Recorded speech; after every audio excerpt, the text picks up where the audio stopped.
Hi, I'm Chris Brown.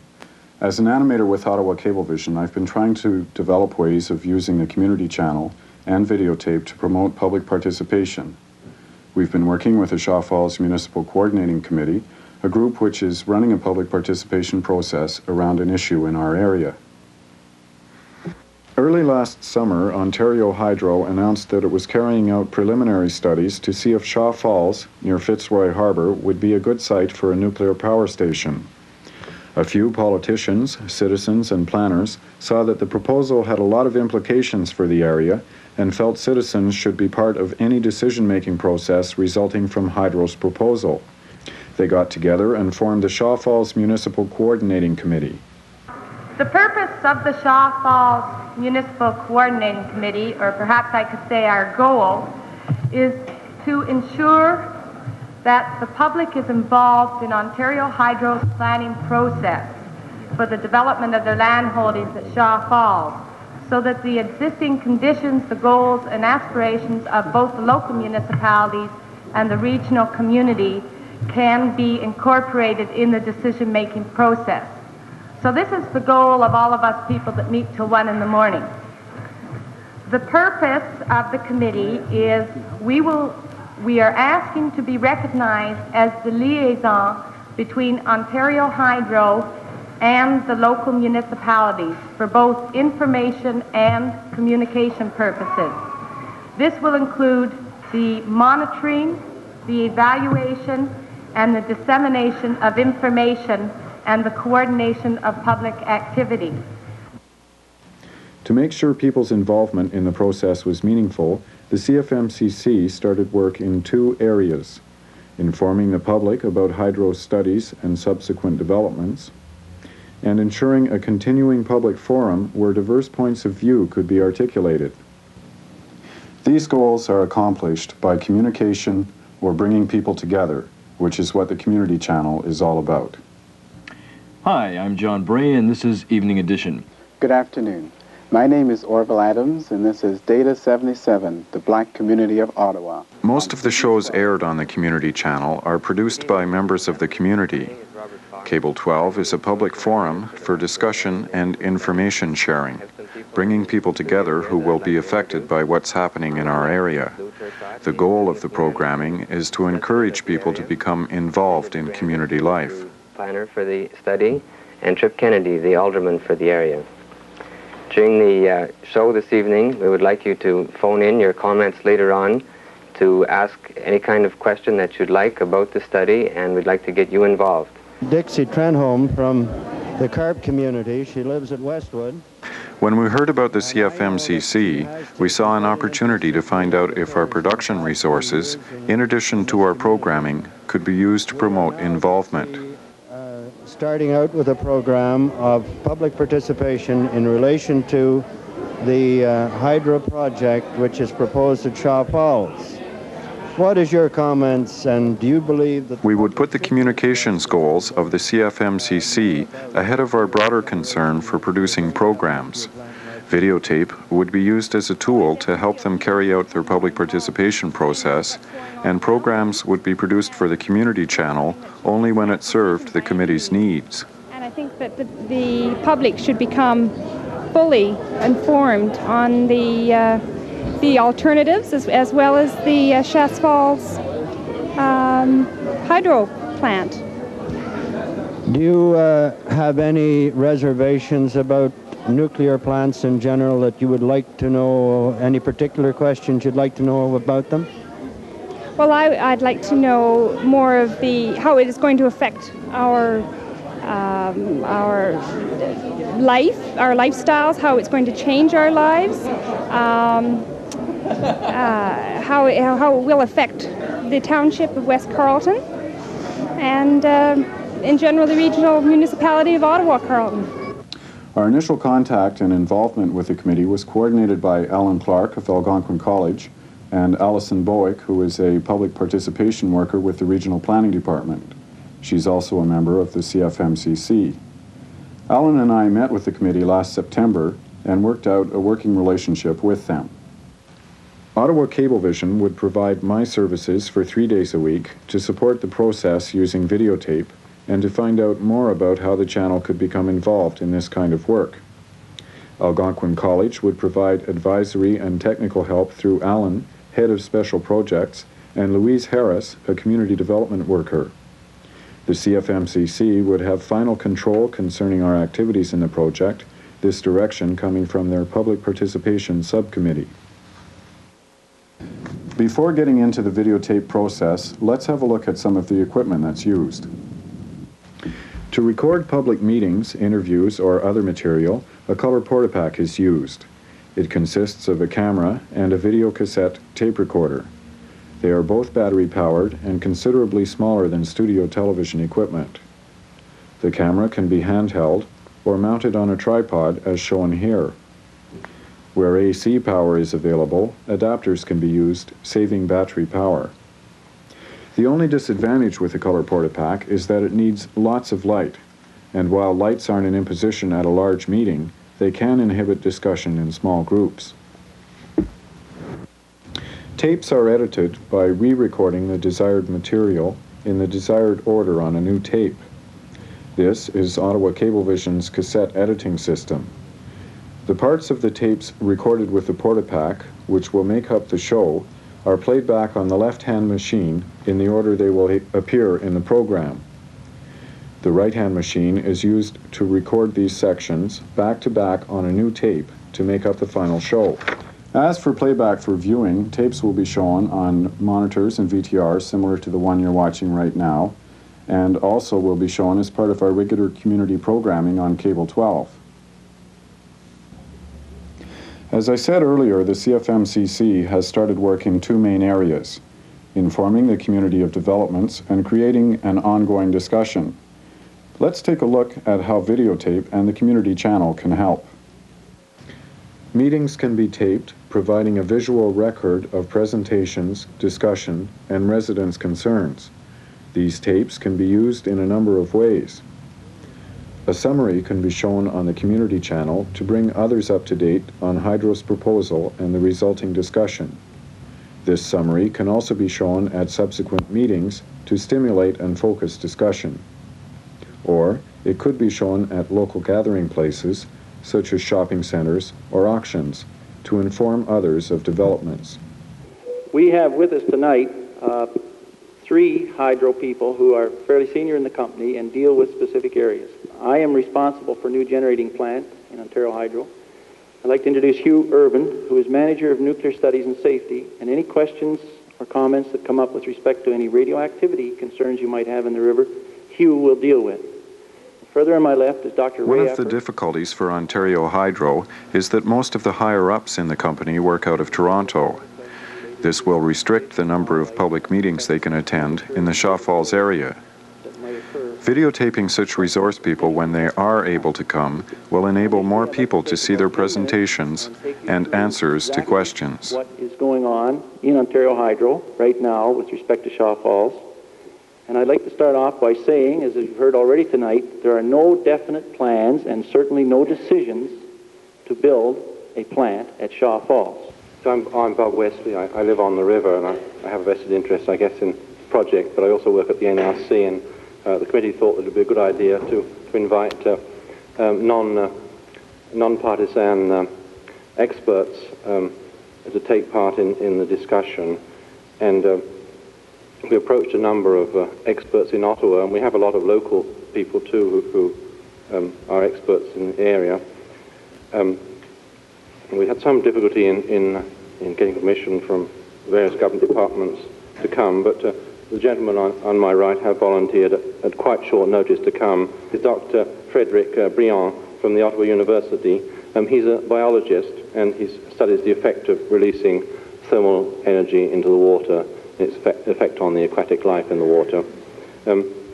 Next to him is Dr. Tony. Just as it is difficult for hydro experts to come to many meetings, resource people informed about nuclear power and environmental concerns from other agencies have the same problem. The CFMCC has very little in the way of resources to pay these experts for their time. Again, by videotaping them when they come, their informed opinions can be brought to a larger number of people. He lives in Dunrobin, and he is an expert geophysicist.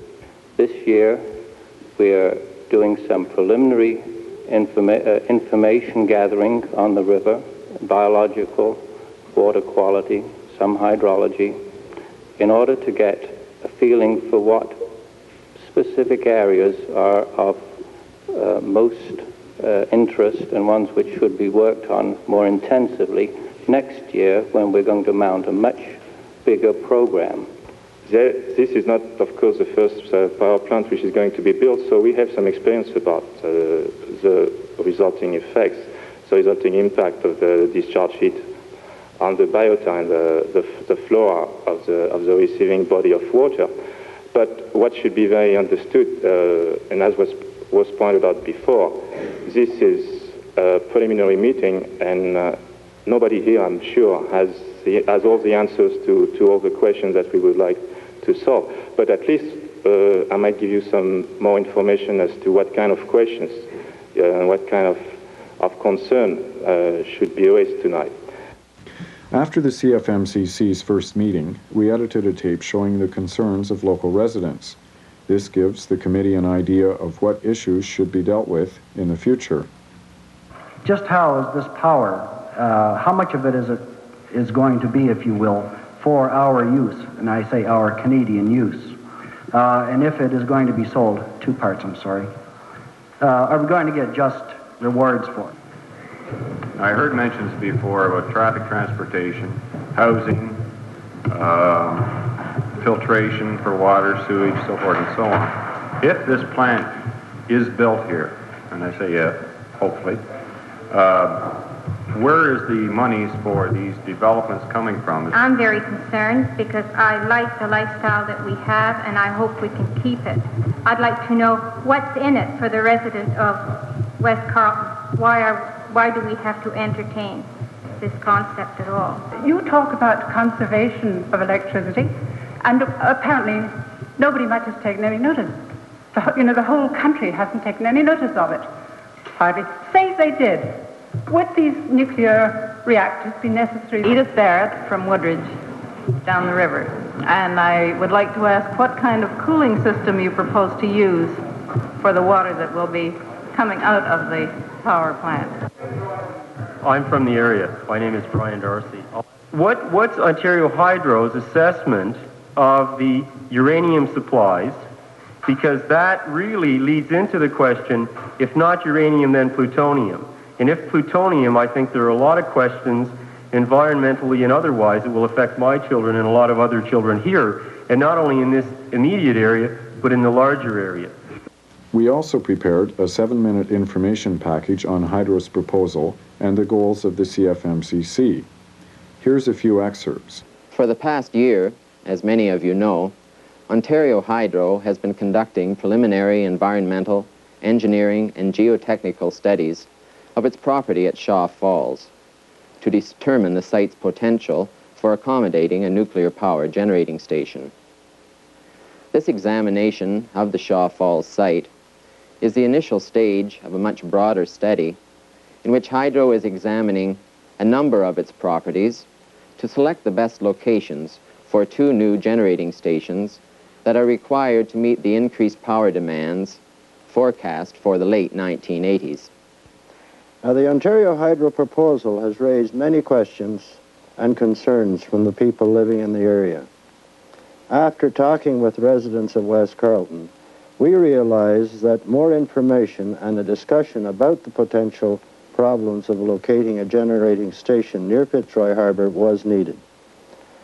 For this reason, a local committee was formed, the Shaw Falls Municipal Coordinating Committee. If you want more information, and if you have a question or issue to raise with Hydro, you can help the committee by contacting one of these area municipalities. These area representatives can be reached by calling their respective township offices. If you'd like to tell your family and friends about the proposed reactor, please pick up one of the flyers sitting near this television set. There's a lot of talk about public participation these days, but only through your involvement can it be effectively accomplished. If you want more information about any of the issues discussed, if you'd like to see more public meetings, or if you've got comments or suggestions, please contact one of these representatives or call our central contact person, Gordon Harrison, at this number. This ad will be shown on the community channel and at gathering places in the area. Information can also be provided to the community by bringing them existing television shows and films dealing with the subject. You are watching The Great Debate. Tonight's resolution that nuclear power plants are necessary and should be constructed. And here's your chairman, Pierre Burton. For the affirmative, the Dean of American Nuclear Physicists, Dr. Edward Teller, who says nuclear reactors are necessary and should be constructed. And for the negative, the Canadian mathematician, Dr. Gordon Edwards, who says nuclear power plants are dangerous, undesirable, and should be abolished. Your chairman, Pierre Burton.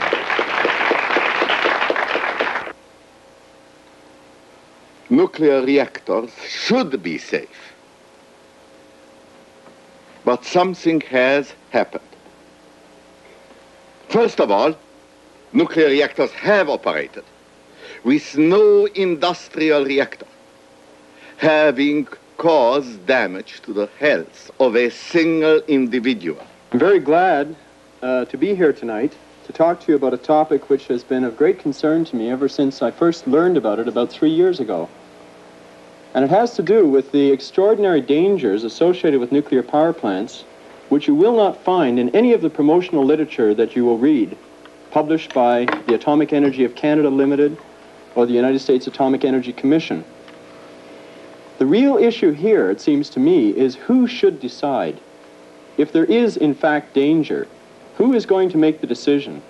The government says that because of our addiction to energy, we need more nuclear power plants. We now have 64 nuclear plants operating in the United States. The government says that we will need as many as 500 in the next 25 years if we're going to reduce our dependence on foreign oil. The problem is that as the nuclear industry grows, so grows the waste problem.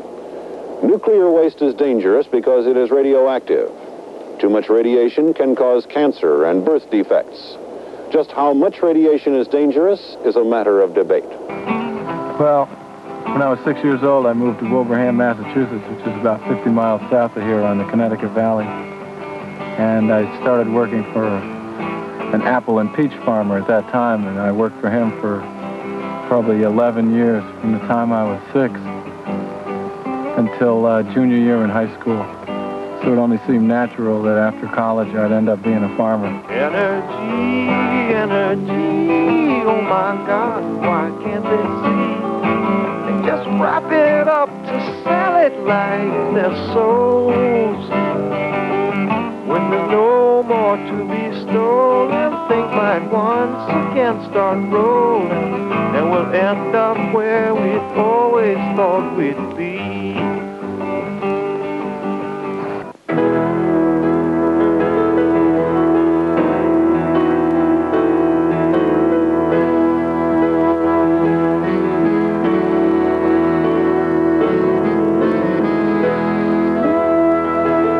For the last 3 years, we have expanded approximately 25% per year.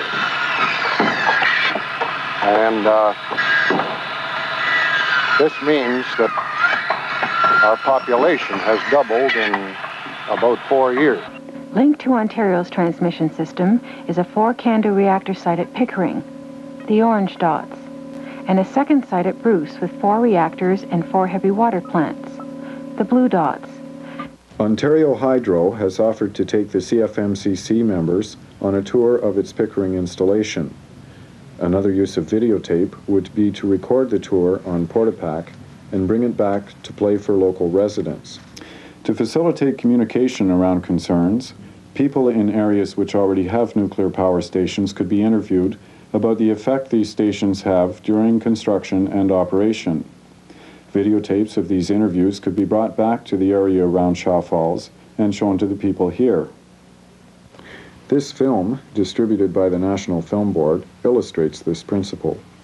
A woman living near the Bruce reactor gives her opinions, and the town clerk in the same area outlines a problem and gives his suggestion to correct it. Who is taking the responsibility for nuclear power? Who is responsible? And on the one hand, we have people from Ontario Hydro saying that they are not responsible and that they're fulfilling a mandate from the public. And on the other hand, we have the public who really don't know very much about it and who are receiving some input which looks like it's trying to convince them sometimes that nuclear power is safe. So I think it's it's really a good question. Who is taking the responsibility? Has the town had to take on a large long-term debt to finance these expanded services?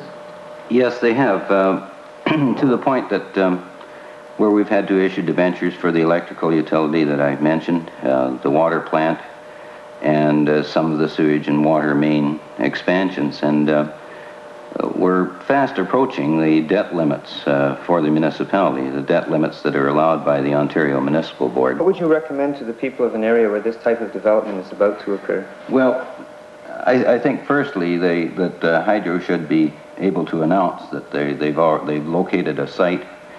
They should be involved in discussion with the local councils, and I think that they should perhaps take our example and all the studies that have been done here and apply it to that situation. And I think if they did that, the municipalities at least have some minimal chance of overriding or coming out on top. Debates and discussions occurring in the area can be videotaped and played back either with portable playback units in the community or on the community channel. CKCU-FM organized this debate between representatives of Atomic Energy of Canada Limited and the Canadian Coalition for Nuclear Responsibility. It was aired on the community channel on December 11th. If the opinions of resource people are videotaped, they can be shown to many groups. This raises the level of discussion in the groups and lessens the amount of drain on the resource people's time. In the Shaw Falls project, such tapes are being prepared with Hydro and other groups, and discussions hopefully will be sparked when these tapes are played back either in shopping centers or at auctions or on the community channel or at small kitchen meetings on postal routes. In September, we went to the Carp Fair. We wanted to familiarize residents with the videotape equipment and to find out their initial concerns about the proposed reactor. Could I start out by asking your name? Everett Hewitt. And whereabouts do you live? Kinburn. You've heard about the proposed reactor? Yes. What kinds of things do you think what kinds of things do you think are important to the area that should be decided before the reactor is built, if it's built? I think they should be sure that water isn't polluted with it or that. Do you think that the people of the area here should have a voice about whether or not the reactor is built? I don't see why they shouldn't. Do you think there should be more public participation in that decision? Do you think more people should be involved than are now? I don't see why not, because we don't seem to have a voice anymore over anything. Put in a member of parliament, he just does what he likes. You have no say anymore. We talked to about 200 people and taped 62 interviews. These tapes were edited into 4 subject areas. I think we need the hydro, and it's going to come eventually, and somebody's going to be stuck with it. And, well, I don't know. It's going to be a cheaper form of hydro than in the long run than going with oil, you know. I figure, well, it's going to be done eventually. Might as well be done now, you know. I suppose it is, considering the fact that it'll bring a lot of work to people. Well, I think the Ontario Hydro are not going to put something in the area that's going to be detrimental to the people in the area. It's we have no other industry in the area. Do you think it will have an effect on taxes in the area? Well, I can't do anything else but lower them. I would think that the traffic patterns should be investigated because there'll be a larger number of people living in the area as a result of that. And right now, the roads out to the particular area in Fitzroy are not designed for a lot of traffic into Ottawa. from what I've heard, it will create quite a number of jobs in the short term. I would wonder about how many jobs it will provide in the long term, say over 15 years, something like that. Perhaps it should be further away from a large city such as Ottawa than this proposed site. We wouldn't want to weaken the ice in the wintertime for crossing with the skidoos to Quio. The possible effect in the wintertime of not having an adequate ice cover for recreational activities. The only thing I could think of right now might be that if there was a great influx of people, maybe recreation and a school problem at the present time. I mean, my problem, of course, is that I'm not sure I really agree that nuclear power is the way we should go, but that seems to have been a decision that the planners at Hydro made, you know, already a while back. And where we seem to be now is that the nuclear power program is established, it's a fact of some kind, and now it's just a question of where we're going to put them. And, you know, I think when they first brought out their original proposals, it was pretty low profile. Let's have a nuclear program. But now we're only going to get a fight over where the nuclear power station should be. I don't know. My personal feeling is that I would prefer to see more money and time put into searching for alternative methods for energy. I would be afraid of the environment, really, at this place, especially because I work with the Ministry of Natural Resources. I assume that probably the best way to safeguard the effluent from the plant would be to make sure that that water goes into the coffee of the director of the plant. If it is pure enough for him to drink, then it's fine. You can put that back into the river. Well, my concern, I suppose, is that I certainly don't feel comfortable about nuclear power plants, but I don't know how much of my discomfort is ignorance about what they really entail, or how much of it is justifiable fear that seems to be a lot of, you know, every now and then one hears something about the Pickering plant and so has been able to walk in without any security, and, you know, these kinds of questions are raised, and on the other hand we are reassured that everything dies down. So it's just general information about what the impact is going to be on the Ottawa River, and what kind of an output it's going to be, and what will be the life of the plant, and what will be if there is an accident, what kinds of accidents can happen, and what will be the effect on me and my family who live in the area. I'm not kidding myself. We heat our house with electricity, and I know the power has to come from somewhere, so I don't have a closed mind on the subject. But on the other hand, everything that I have been able to read about nuclear energy in general has made me uneasy about long-term storage of waste products and that kind of thing. Copies of the tapes were given to Jim Dunn of Ontario Hydro. He's presently lining up appropriate hydro experts to respond on videotape. A meeting will be called to allow residents on the tapes to see Hydro's answers. Some issues will be clarified, others will show themselves to require further discussion. That's the extent of our involvement with the CFMCC public participation process up to December. Hopefully, as committee members become more familiar with equipment and techniques, they'll be able to take over interviewing, editing, and playbacks in the area. In this way, more people can be involved in a process and involved more meaningfully in a discussion about issues which will so greatly affect their lifestyles.